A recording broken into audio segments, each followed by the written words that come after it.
गोजोन फुंबिलि दिनै 9 मार्च 2023 आं सिबिरानि ब्रह्म नोंथांमोनखौ SB Bodo News चेनेलाव बयखौबो बरायबाय। नोंथाङा दासिमबो चेनेलखौ साबस्क्राइब खालामनानै लायाखैबा सानफ्रोमबो फुंनि समाव सानसेयारि खौरांखौ मोननो थाखाय SB Bodo News चेनेलखौ साबस्क्राइब खालामनानै लानो हागोन लोगोसे बेल आइकनखौबो क्लिक खालामनो हागोन जाहाथे खौरां फोसावनाय लोगो लोगो नोंथांनाव खौराङा गिबिसिन सौहैयो। आसा खालामो नोंथाङा खौरांखौ मोजां मोनगोन आरो खौरांखौ जोबजासे खोनासंगोन होननानैबो आसा खालामनाय थाबाय। दानिया नोंथाङा खौरांखौ खोनासंलांदो। क'क्राझारनि NRL पेट्रल पाम्पनिफ्राय हाथियार दिन्थिनानै रां लुथिनाय सास्नि दाखाथिफोरखौ क'क्राझार पुलिसआ हमबाय। हमजानाय दायनिगिरिफोरनि मुङा फारियै फैलाव बसुमतारी 27 बोसोर बैसोनि, सानखां बसुमतारी 27 बोसोर बैसोनि, हिरत बसुमतारी 27 बोसोर बैसोनि, सानसु बसुमतारी 27 बोसोर बैसोनि, इरागदाव ब्रह्म 26 बोसोर बैसोनि, माइकेल मारान्डी 27 बोसोर बैसोनि आरो दिलीप मुर्मु 25 बोसोर बैसोनि। बिसोरनिफ्राय 7.56 mm पिस्टलनि गरनै गोथां गुलि, गंसे पालसार मटरसाइकेल आरो 19,000 नोगोद रां हमनो हादों। मख'नो गोनांदि थांनाय फेब्रुवारि दानावनो क'क्राझार सहरनि साखाथियाव थानाय थिथागुरि NRL पेट्रल पाम्पआव दुथांफोरा पिस्तल दिन्थिनानै रां लुथिदोंमोन। मोनाबिलि 6:40 रिंगासो समाव दुथांफोरा लुथिनानै लांदोंमोन नोगोद 2 लाख रां। CCTV केमेरा नुजाथिनाय बायदिब्ला गंनै मटरसाइकेलजों 7 दाखाथिफोरा NRL पेट्रल पाम्पआव फैदोंमोन। 7नि मादाव 4नावनो पिस्तल दंमोन आरो गासैबो खर'आव हेलमेट गाननायमोन। CCTVआव नुजाथिबावनाय बायदिब्ला मटरसाइकेलाव थानाय माखासे दुथांफोरा बायजोआवनो थादोंमोन आरो सानैया पेट्रल पाम्पनि केश काउन्टाराव हाबनानै पिस्तल दिन्थिनानै सिगि-सिग' खालामदोंमोन आरो रां दोननाय जायगानिफ्राय रांखौ लादोंमोन। दाखाथिफोरनि सासेखौ पेट्रल पाम्पनि मेनेजारआ हमथानानै लाखिनो नाजादोंमोन नाथाय बिथांखौबो जोखोम खालामनानै पेट्रल पाम्पनिफ्राय रां लुथिनानै लांदोंमोन दाखाथिफोरा। 13 सान बारलांबाय डिम्बेश्वर मुसाहारिखौ केनाराम बसुमतारी होननानै एनकाउन्टार खालामनाय जाथाया। नाथाय 13 सान बारलांनायनि उनावबो दिनैसिमबो डिम्बेश्वर मुसाहारिनि गोथै देहाखौ नखरनि सुबुंफोरनो गथायनानै हराखै। जायखौ लानानै दुखु फोरमायथिदों थैनाय डिम्बेश्वर मुसाहारिनि बिसिजों लोगोसे नखरनिफोरा।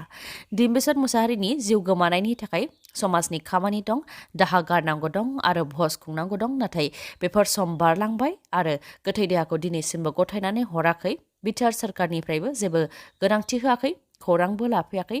प्रमद बर'आ मा मावनानै दं बे बर' हारिनि बेबायदि समाव होननानै बुंथियो आरो मेगन दंना गैया होननानै सोंथि खालामदों। बेनि अनगायैबो फोरमायथिबावदोंदि मिथिंफोराव लैहोर लैहोर ओंखारलाङो, सानसेबो बाद होआमोन। नाथाय प्रमद बर'आ मेगन खाना जाबाय नामा होननानै सोंथि खालामो।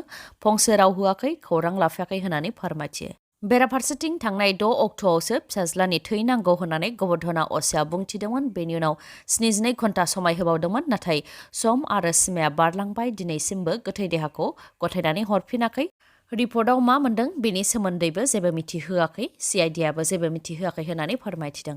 आरो गोथै देहाखौ गथायहरफिननायाव गोलाव सम जानायाव जानो हागौ सोरखारनि आरो प्रशासननि गुबुन सोलो दं होननानैबो बुंथियो बिथांमोना। बेनि अनगायैबो जाहाथे डिम्बेश्वर मुसाहारिनि गोथै देहाखौ थाबैनो नखरनि सुबुंफोरनो गथायनानै हरफिनो बेनि थाखाय खावलायहरो नखरनि सुबुंफोरा। मुंख्लं नखरनो बिटिआर गोरोबथायाव थानाय बायदि चेक गथायदोंमोन। नाथाय चेक गथायनानै प्रमद बर'आ फट' सेबखांजानायनि उनाव चेकखौ लांफिनदों आरो दिनैसिमबो गथायनानै हरफिनाखै होननानै अजद होदों मुंख्लं नखरनिफोरा। मख'नो गोनांदि चिरां जिल्लानि खासिक'त्रायाव बड'लेण्ड सोमावसारनायनि मुंख्लं नखरफोरा मोनसे गोनां सावरायमेल खुंदों। सावरायमेल खुंनायनि गेजेरजों मुंख्लं नखरनि जि मोन्थाय बे मोन्थायखौ मोनैखौ लानानै खुद्रिदों मुंख्लं नखरनि सोद्रोमाफोरा। बिथांमोना फोरमायथिदोंदि प्रमद बर' बुंनाय बायदि बे 3 बोसोराव जेबो मोननो हायाखै। बिटिआर गोरोबथायाव थानाय बायदि गिबियावनो NDBनि मुंख्लं नखरफोरनो 5 लाख रां होग्रोनाय जागोन होननानै प्रमद बर'आ बुंथिदोंमोन।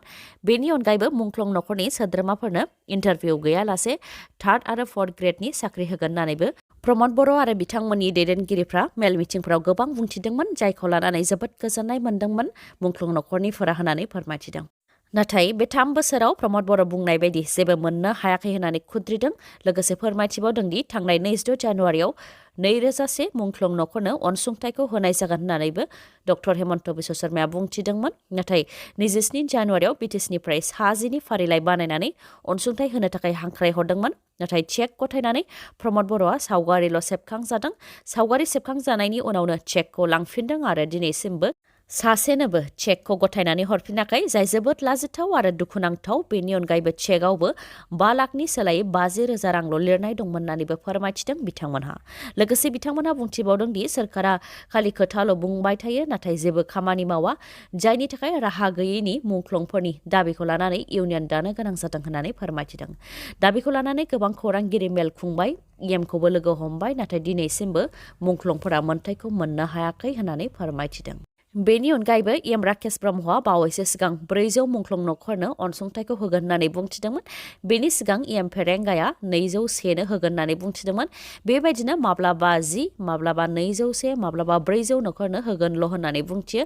बेनिखायनो जाहाथे डक्टर हेमन्त बिश्व शर्माया बुंथिनाय बायदि खेबसेयैनो 2000से मुंख्लं नखरफोरनो अनसुंथाइखौ होयो बेनि थाखाय डक्टर हेमन्त बिश्व शर्मा, प्रमद बर' आरो फेरेंगानिसिमबो खावलायहरो बिथांमोनहा।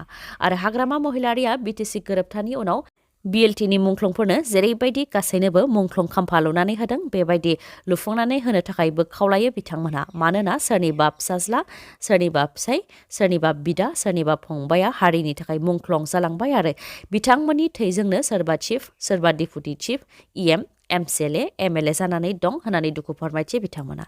लोगोसे आइजो माहारियाबो बुंथियो दि प्रमद बर'आ मुंख्लं नखरखौ थगायनो मोननाय नङा।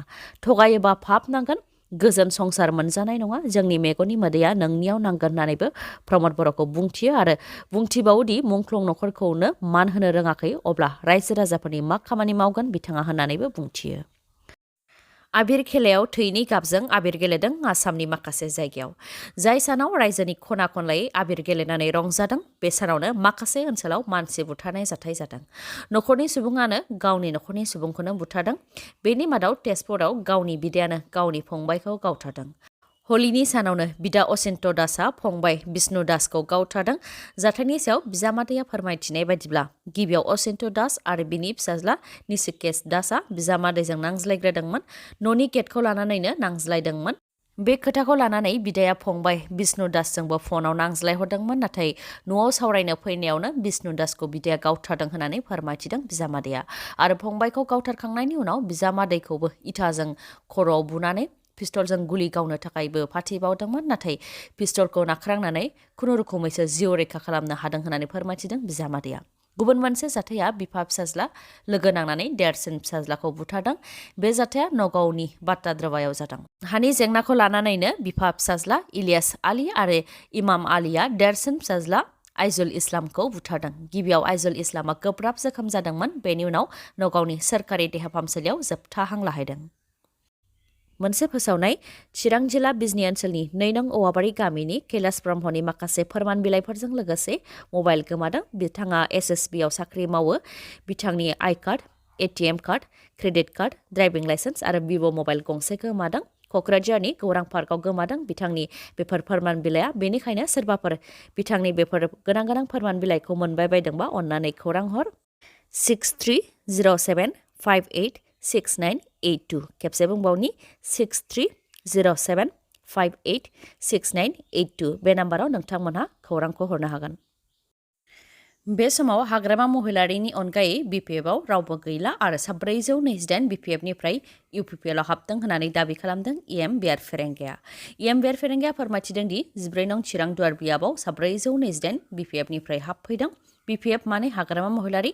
सिगां हाग्रामा महिलारिनि दादागिरि आरो गुबुन दोलो गैयैनि थाखाय बिपिएफनि मानसिफोरा बिपिएफ दोलोखौ एंगारबोनो हायामोन होननानै बुंथिदों बिथाङा।